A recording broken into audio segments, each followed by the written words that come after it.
Every year, millions of people gather to mourn on a small desert plain in Iraq. But understanding why they are here requires looking past the physical battle. The roots of this event stretch 50 years back in time, away from this desert. This history reveals how a bitter disagreement over who should lead the Muslim community forged a permanent identity that outlasted the empires that tried to suppress it. In 632 CE, the Prophet Muhammad passed away in Medina. His death created a sudden political vacuum for the young community.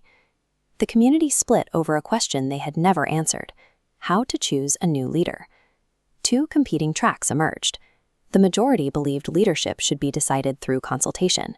They pledged allegiance to Abu Bakr, beginning an era of rapid imperial expansion. A minority faction believed legitimate authority belonged specifically within the Prophet's family, resting with his cousin and son-in-law, Ali ibn Abi Talib. For decades, the speed of military victories masked this tension. But beneath the success, these competing definitions of legitimacy created a dormant fault line. In 656 CE, the sudden and violent assassination of the third caliph, Uthman, completely shattered the internal unity of the empire. Ali finally became the fourth caliph, but his rule was immediately challenged. Demands for justice over Uthman's death sparked the First Islamic Civil War. The fighting ground to a stalemate against the Devir of Syria. To stop the bloodshed, Ali agreed to political arbitration, a decision that weakened his authority and preceded his assassination in 661. The trauma of this conflict shifted the state's priorities. Maintaining political stability and survival became more urgent than resolving the core question of legitimate succession. After Ali's death, his son Hassan signed a peace treaty with Muawiyah to prevent further Muslim bloodshed. Muawiyah ruled for 20 years from Damascus. His reign provided the pragmatic stability the empire craved, though the underlying disagreement remained unresolved. As he grew older, Muawiyah broke historical precedent.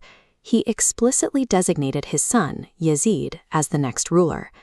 This forced succession transformed the caliphate into a private dynastic asset. For many early Muslims, this power grab crossed a profound moral line. When Yazid assumed power in 680 CE, Husayn ibn Ali refused to pledge allegiance. He viewed Yazid as lacking the moral legitimacy required to lead the Ummah. Facing intense political pressure in Medina, Husayn sought sanctuary in Mecca with his family. There, he received hundreds of letters from the people of Kufa, Iraq, promising him an army of support if he would come and lead them. But the state responded first. Yazid's new governor in Kufa used mass arrests and the execution of Husayn's envoy to dismantle the resistance. Husayn was already traveling north through the desert, unaware that his support base had been eradicated. He was walking into a tightly orchestrated, inescapable imperial trap. In October 680 CE, imperial forces intercepted Husayn's caravan. They forced him to halt on the desolate desert plain of Karbala. Negotiations failed. To force a surrender, the imperial military cut Husayn's camp off from the nearby Euphrates River, denying them water. A tiny cluster of family members and loyalists were completely surrounded by a massive, heavily armed military force. The empire engineered this bottleneck to publicly and permanently answer the 50-year question of who held absolute power. The violence that followed at Karbala redirected the religious and political evolution of the Muslim world.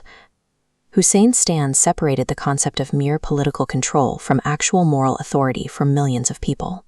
The road to Karbala proves that while an empire can use force to capture a throne, absolute sacrifice in the face of tyranny is what captures history.